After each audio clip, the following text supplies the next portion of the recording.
A paz do Senhor, irmãs, estamos aqui com o nosso estudo de Provérbios, dando continuidade, né? No nosso estudo, hoje nós vamos finalizar o capítulo 25 e dar início ao capítulo 26, né? Nós paramos, irmãs, no versículo 22, né? No áudio passado. Então vamos dar continuidade aqui no verso 23 e depois já vamos entrar no capítulo 26, tá bom? Então vamos juntas? Versículo 23 do capítulo 25 diz assim: Vem o vento norte afugenta a chuva e a face irada a língua fingida. Então, esse versículo fala que o mal da difamação é retratado como as consequências do vento do norte que traz a chuva desagradável. Língua fingida é literalmente uma língua de segredo ou que fala por trás. Outras traduções dizem assim: o vento do norte traz chuva, a calúnia traz olhares irados. Bem assim, né, irmãs? Esse versículo é aqui quando nós lemos na nossa Bíblia, né? Fala que o vento norte afugenta a chuva. Afugenta a gente entende que afasta, né? Mas quando nós vemos outras traduções, falam que o vento está trazendo a chuva. Então, é como nós estamos aqui e o tempo tá bom, de repente o tempo vira. Então, um vento que veio do outro lado afugentou o vento que estava lá longe, afugentou ele para o nosso lado, né? Então, tá dizendo aqui que é comparado como a língua fingida, né? Que é literalmente uma língua de segredo ou que fala por trás, né? Já na nossa Bíblia fala que é a face irada, a língua fingida, né? É porque assim, quando uma pessoa está sendo falsa com a gente, né? Quando a gente descobre, aí, né, a gente fica irado com isso, né? A gente fica revoltado com isso, né? Quando alguém se apresenta de uma forma diante de nós e quando nós descobrimos que tudo isso foi falsidade, né? Então aí tá falando, né? Como o vento traz a chuva, né? A face irada, a língua fingida. A face fica irada, revoltada por descobrir a falsidade, né, da língua fingida. É isso que o versículo está querendo dizer para nós, né? Vamos então para o versículo 25. Como água fria para uma alma cansada, tais são as boas novas de terra remota. Então eu li de novo esse versículo. Aí eu vi aqui na Bíblia Viva, né, que diz assim: boas notícias chegadas de um país distante são gostosas como um copo de água bem fria para quem está morrendo de sede. A tradução da Bíblia Viva, né? É aí que eu entendi melhor, né? Por isso que é importante ter outras traduções para que a gente venha compreender melhor o que está na nossa Bíblia, né? Aqui na nossa Bíblia fala que a água, como a água fria para uma alma cansada, tais são as boas novas de terra remota, né? Então, assim, diz. Como é gostoso, né, irmãs, a gente receber notícias de uma pessoa que está distante, né? Como diz aqui na tradução da Bíblia Viva. É gostoso, né? É como uma água fria, né? Que quando a gente está cansada, a gente toma aquela água fria, uma água fresca, aquele traz um refrigério, né? E é comparado com isso, né? Quando a gente recebe uma notícia de uma pessoa bem distante.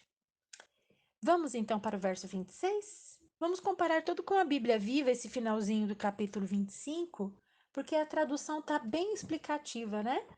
O verso 26 na nossa Bíblia diz assim: a nossa Bíblia, que é a tradução da revista e corrigida, né? Como fonte turva e manancial corrupto, assim é o justo que cai diante do ímpio. Então, aqui na Bíblia Viva, o verso 26 diz assim: O homem justo que concorda em fazer maldades junto com o perverso é como uma fonte poluída ou um poço cheio de lama. É porque, né, se misturou com um homem perverso, né, irmãs? Aqui tá explicando muito bem, né? O homem que que é justo, tá tudo certinho, de repente se junta com o perverso. Se sujou, né, irmãs? Se sujou. Vamos para o versículo 27. Comer muito mel não é bom. Assim, a investigação da própria glória não é glória. Lá na Bíblia Viva, diz assim: comer muito mel faz mal ao corpo. Esforçar-se para mostrar aos outros como somos importantes faz mal ao nosso espírito. E faz mesmo, né, irmãs? Ficar aquela pessoa que fica sempre falando de si, se exaltando, toda hora, isso é ruim para os ouvidos, né, irmãs? Vamos continuar? Ler no verso 28, aí a gente já encerra o capítulo 25, né? Como a cidade derribada, que não tem muros, assim é o homem que não pode conter seu espírito. Irmãs, esse último versículo eu vou ler na Bíblia Viva, mas depois eu quero ler outros comentários aqui. Na Bíblia Viva diz assim: um homem que não sabe controlar suas emoções e vontades fica tão incapaz de se defender como um país que não tem exército. É um homem que não sabe controlar as suas emoções. Isso a gente pega para nós também, né? Uma mulher que não sabe controlar as suas emoções, né? Fica incapaz de se defender, né, irmãs? Os impulsos fora do controle são uma fraqueza, não uma força. Tá lá em Provérbios 16:32. Eu vou correr aqui e ler para você, se você quiser me acompanhar. No capítulo 16, versículo 32, está dizendo assim: olha, melhor é o longânimo do que o valente, e o que governa o seu espírito do que o que toma uma cidade. Irmãs, a longanimidade faz parte do fruto do espírito, né? Eu tô com vontade, irmãs, de fazer um estudo sobre o fruto do Espírito novamente. E a gente fez esse estudo lá atrás, lá no início do grupo, do Mulheres Aprendendo com Deus. E já não é a primeira vez que eu sinto essa vontade de fazer de novo esse estudo do fruto do Espírito, porque é algo que nós precisamos sempre relembrar, né? É controle das nossas emoções, né? Então, a longanimidade faz parte, né, do fruto do Espírito. Então, irmãs, esse comentário que eu li agora é da Bíblia de Estudo Almeida, né? O autocontrole gerado pelo Espírito, permite que o crente lide com paciência e sabedoria com esses assuntos. A capacidade de sentir raiva a respeito dos assuntos certos e da forma correta ajuda a construir o caráter. Com certeza, temos de nos levantar contra a injustiça e o pecado. No entanto, a raiva torna-se destrutiva quando inflama o temperamento. A raiva justa é como o poder do vapor na caldeira. Se dirigida ao assunto certo, produz muito benefício. A raiva injusta, perda da calma, é como o fogo na floresta que sai do controle e destrói muitas coisas. Salmos 19:14. Eu quero ler com vocês, irmãs. Vamos lá? Tá pertinho aqui, né? Tá antes de Provérbios, os Salmos. Lá no comecinho, Salmos 19. Salmos 19:14 diz assim: sejam agradáveis as palavras da minha boca e a meditação do meu coração perante a tua face, Senhor, rocha minha e libertador meu. Esse é o versículo 14 de Salmos 19, né? É uma boa oração para nós. As palavras dos meus lábios, o meditar do meu coração sejam agradáveis na tua presença, Senhor, rocha minha e redentor meu. Esse comentário aqui que eu acabei de ler para vocês, comentário de Warray W. Werbs, não sei pronunciar direito aqui, é Warray W. e Warsby. conciso. Acho que é isso. Eu não sei pronunciar muito bem inglês, mas é um comentário, né, da Bíblia e é bem isso, né, irmãs? É bem isso. Então, quando a gente tem o autocontrole gerado pelo Espírito Santo, a gente lida com paciência, com sabedoria, com os assuntos, e isso forma o nosso caráter, né, irmãs? Isso ajuda a construir o nosso caráter. Que nem no comentário aqui diz assim: nós não podemos. Assim, nós temos que levantar contra a injustiça e o pecado. Nós temos que debater contra, sim, mas sem perder o autocontrole, sem perder o controle, né, da nossa personalidade. Então, isso é muito importante. Quando nós sabemos conduzir tudo isso, gera muito benefício, né? Gera muito benefício. Mas quando a gente perde a calma, quando a gente entra com a raiva, quando já sai fora do controle, é como diz aqui, né? No comentário, que é como fogo na floresta, que perde o controle, destrói muitas coisas, né? Então, em tudo, nós temos que usar os Salmos 19:14, que as palavras dos nossos lábios e o meditar do nosso coração, da nossa mente, sejam agradáveis ao Senhor, né? Temos que perseguir assim, prosseguir assim, né, irmãs, o nosso dia a dia. Minhas irmãs, eu acho que dá para a gente entrar agora no capítulo 26, né? Vamos lá, então? Vamos dar início ao capítulo 26 nesse áudio?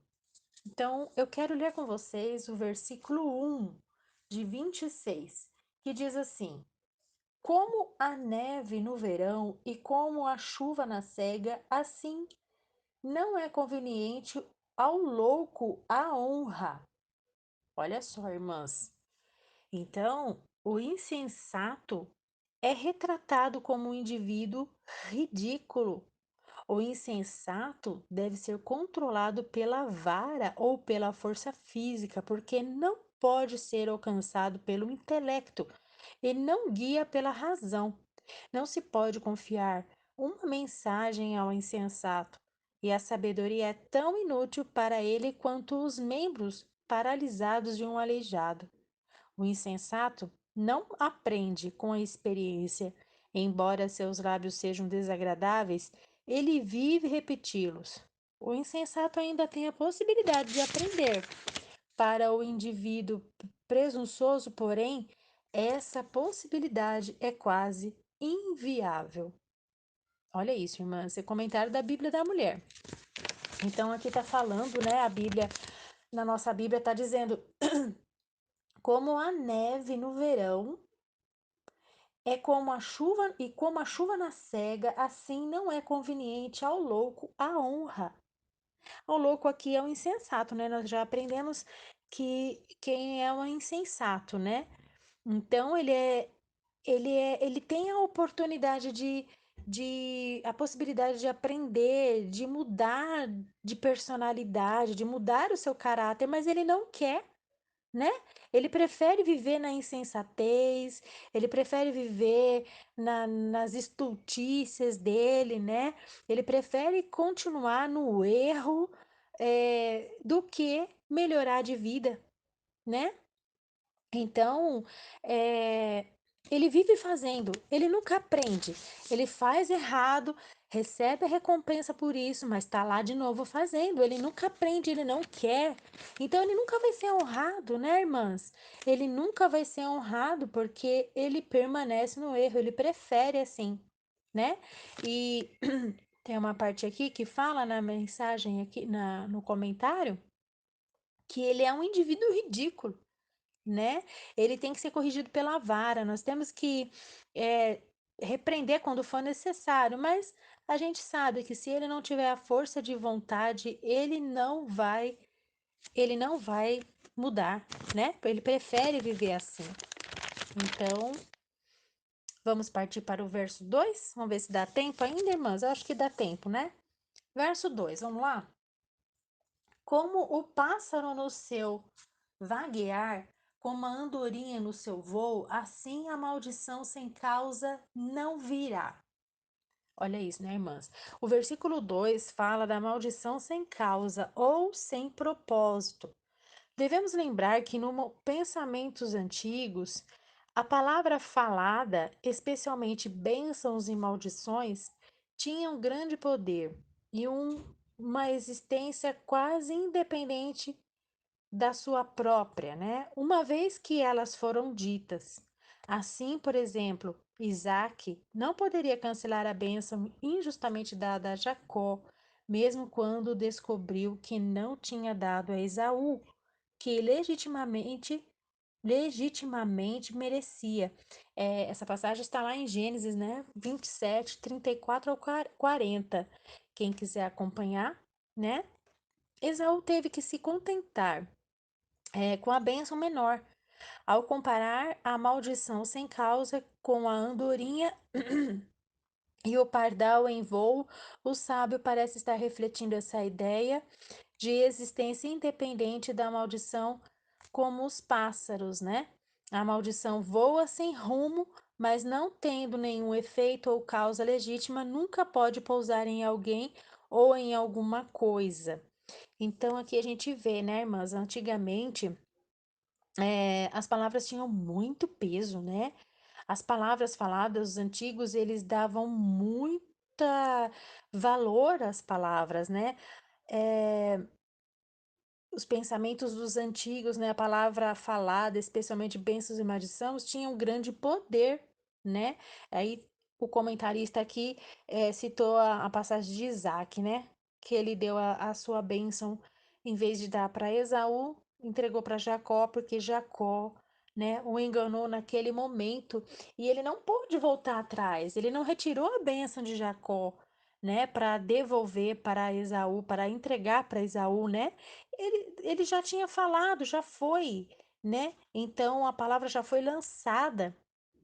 Então ali o Esaú ele teve que se contentar com a bênção menor, né?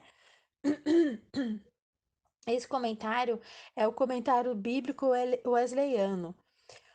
O homem sábio não é tanto desacreditar o poder de uma maldição, mas apontando para cima a ideia de que uma maldição, para ser eficaz, deve ter um objetivo lógico. Talvez o mesmo princípio, aplicado de forma positiva, tenha algo a dizer sobre grande parte da nossa oração.